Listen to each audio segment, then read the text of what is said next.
Oh, c'est bon, tu filmes là? Allez.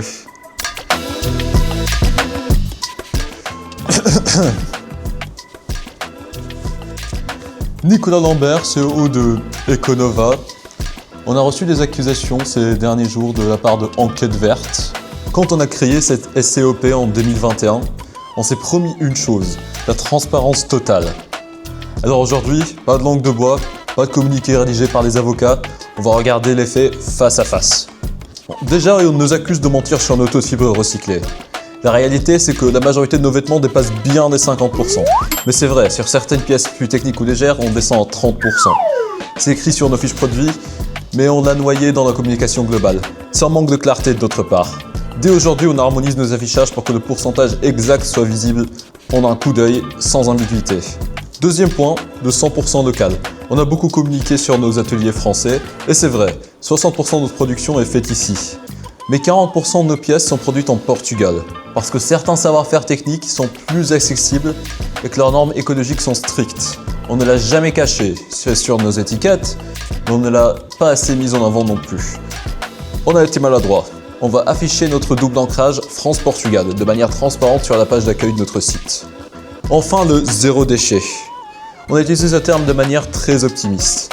Aujourd'hui, on recycle et réutilise 82 de nos chutes textiles, et c'est un nombre excellent pour ce secteur. Mais ce n'est pas 100%. Dire qu'on est zéro déchet est une exagération. Dès maintenant, on reformule nos discours. Le zéro déchet n'est pas un acquis, c'est un objectif absolu pour 2026. On va intégrer de nouveaux partenariats pour traiter les 18% de chutes restants. On a grandi vite et on a fait des erreurs de communication majeures. Notre mission sociale et écologique reste la même. Pour aller plus loin dans cette transparence, on a refondu notre site, rendre notre bilan carbone et notre rapport RSE accessibles en 2 clics.